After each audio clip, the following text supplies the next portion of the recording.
Shots from the Hip presents Sports Movie Reviews. Here are Jason and Oz. Oz, tell the good folks what movie we have this week. Okay.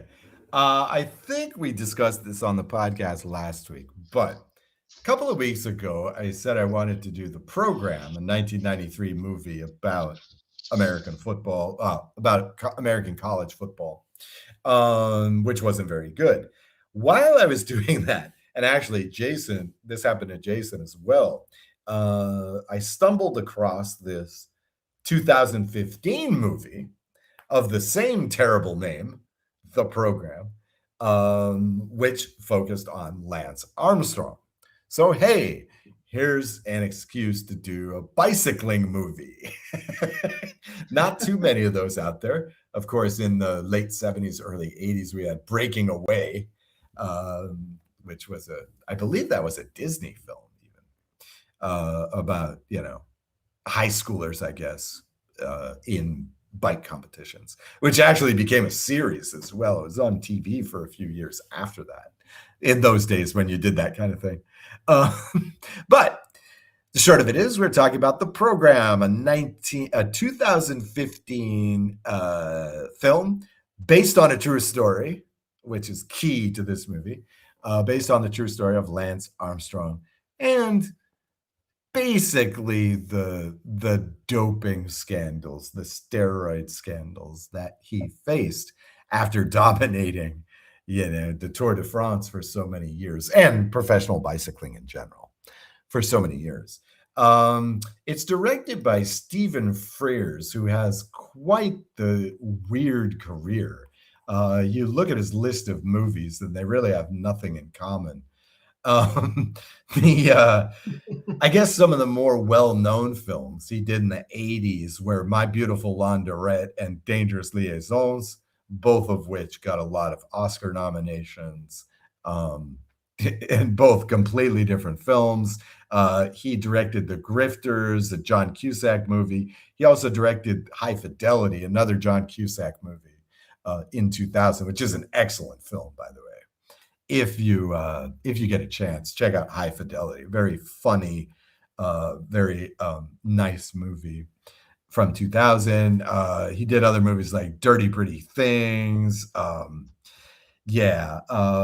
so many big movies in the 2000s and 2010s, but here is The Program.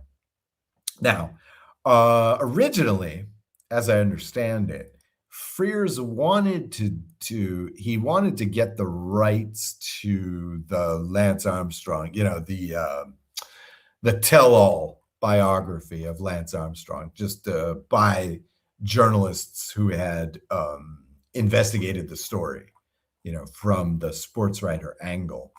Apparently, he could not get the rights to do this book, or he was refused the rights by the author. I'm not sure why.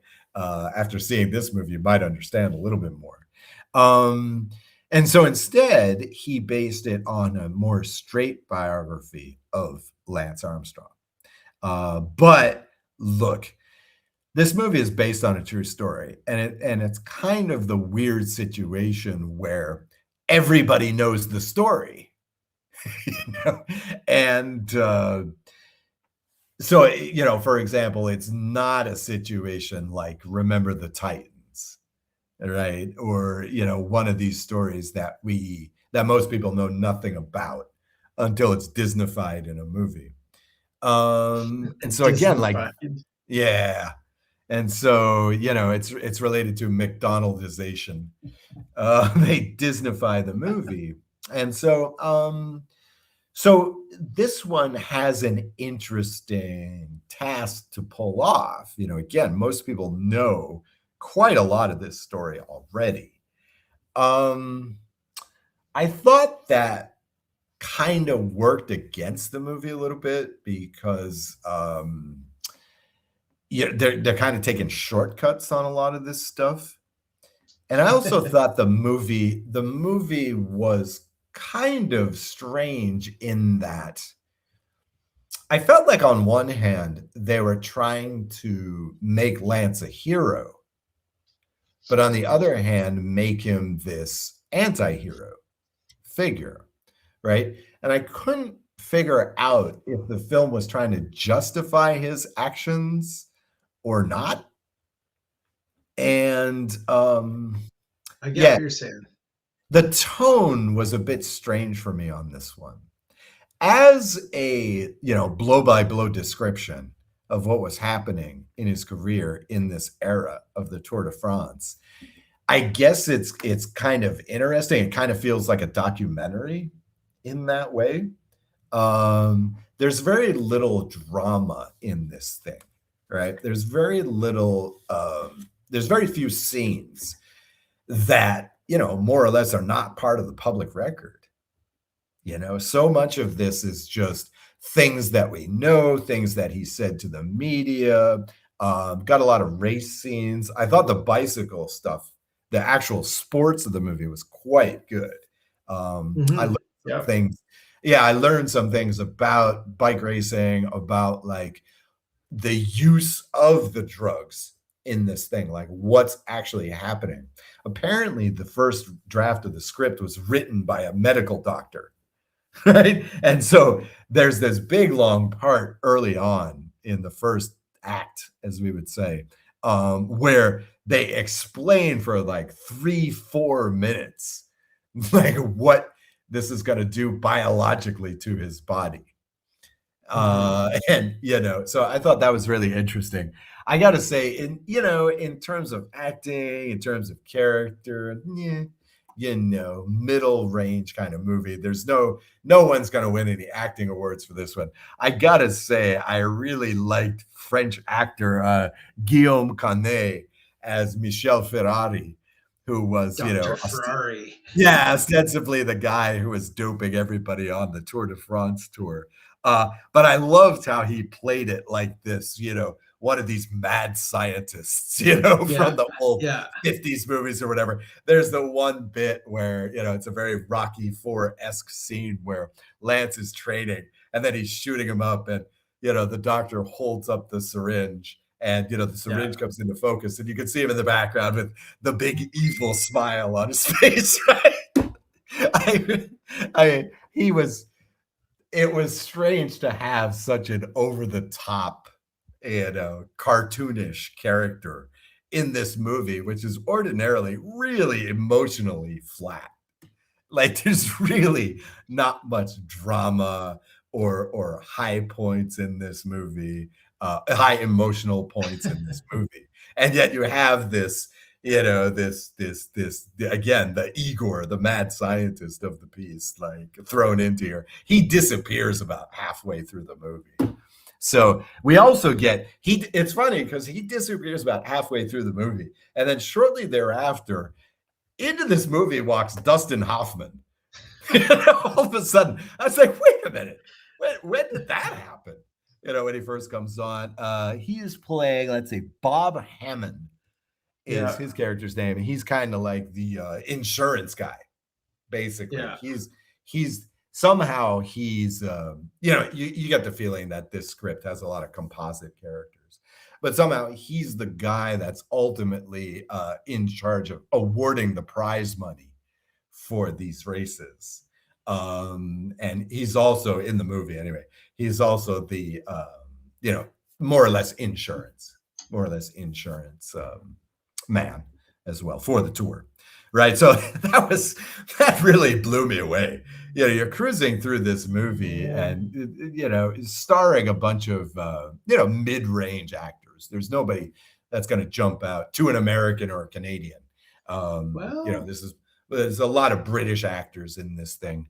Ben Foster plays Lance Armstrong, and Chris O'Dowd is one of those great, that guy actors. I love him. Right? Yeah, as the crusading journalist David Walsh. Again, he's the cop in Bridesmaids. Right. He's one of those guys, right? Yeah, he's one of those guys. He's the X in some weird comedy movie. He often gets that role. This is a composite character. One of the things that I really didn't like about this movie is I didn't believe that this guy was a journalist because they're doing voiceovers with some of the stuff that he's writing, and it's really just boring writing. They could have used a real sports journalist to come in and punch up his prose a little bit in this movie.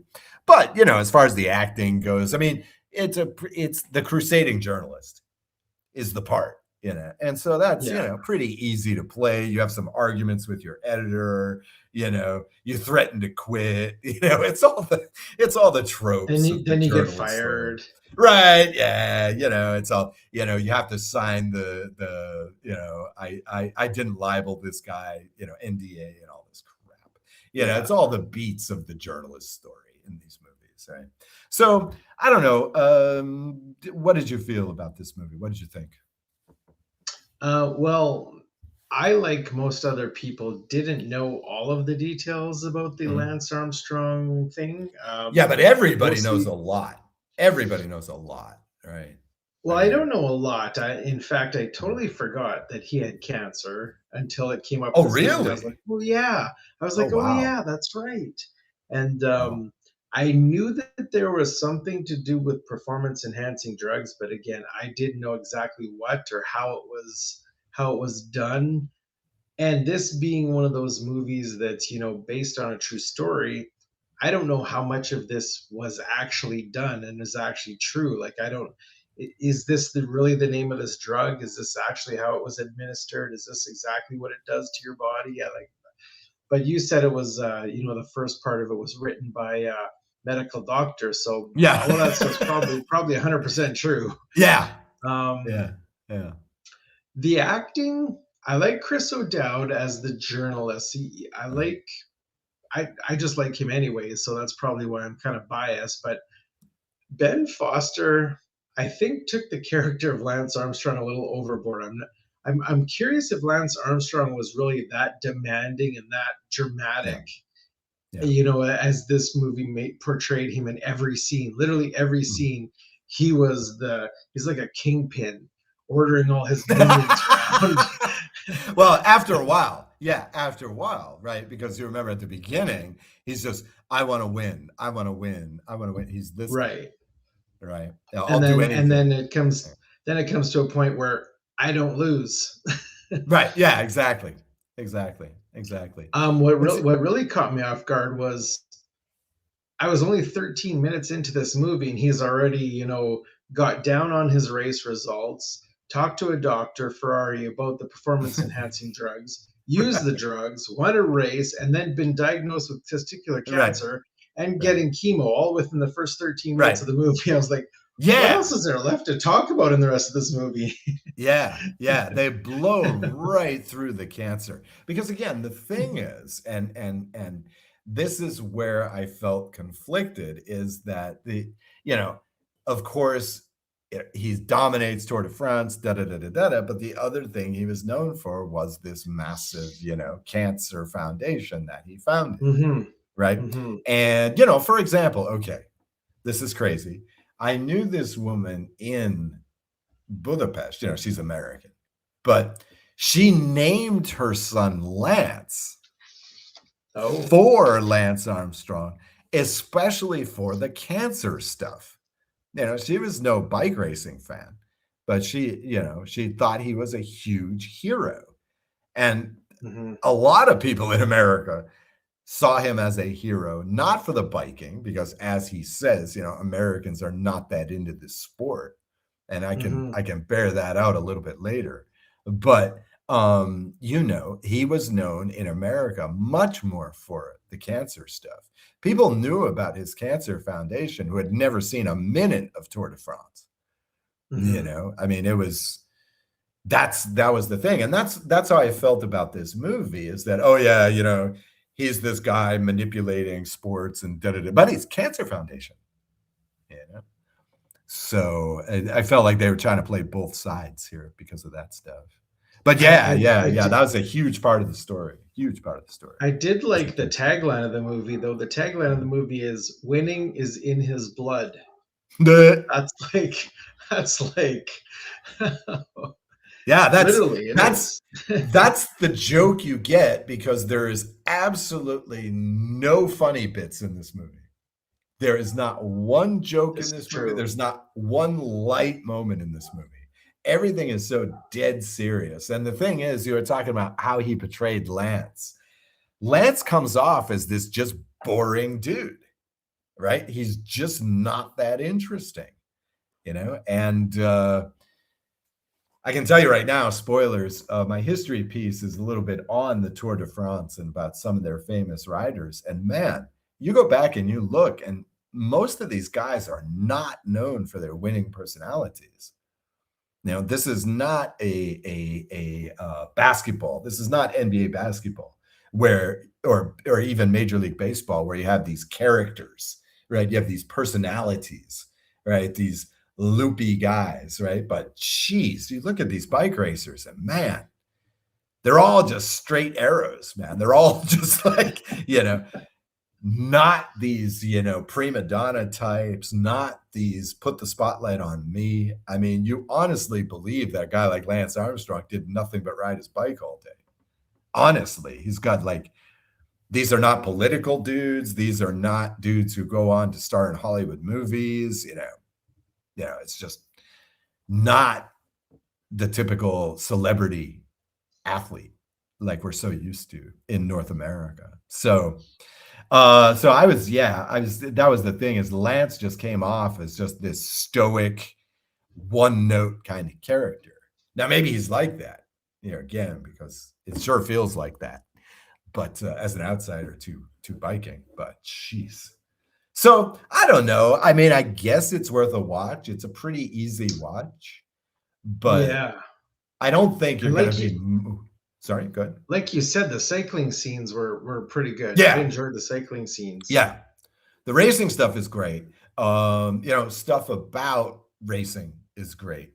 Sometimes they're talking about the team and, the strategies and whatever, that stuff was great as a sports fan. I'm fascinated by the science too. Like if that science is real, I'm fascinated just like when we talked about F1, I think in episode 1 of our show, and I said, when I watched F1 and I saw them with that bank of monitors and they're monitoring, the tire temperature, the tire treads, and the speed of this and how much. Yeah. I was like, God, if they actually analyze all that stuff during the race, that is really impressive.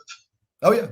Yeah. This is what American sport has become, right? Mm-hmm. Look at NFL. Look Analytics. At NFL football. Well, not just that, technology, mm-hmm. Right? I mean, for a long time, the NFL has had, like instant camera replays and stuff like that. Now you see them on the bench with the tablets, right? You know what they're mm-hmm. looking at? They're looking at the play that just happened. Yeah. And they can change the angles and do all this stuff, right? It's just high tech. Some of these sports have just Crazy. Become so. Yeah, I can't wait until you start seeing this kind of stuff in tennis, right? And you just see the coach is watching a monitor and saying, "Yeah, lift your arm 0.13 degrees," stuff like this. I could just see it now. Let's hope they don't all turn highly technical like this. But I can't wait until fans get a hold of that technology and we can analyze the play that just happened. I'd like to do that. Instant criticism on Twitter. It'd be instant. Wow, he's the worst player of all time after this play. Yeah. Look at this interception thrown by VA. Yeah, right. Exactly. Notice how it's different from his other interceptions in this game.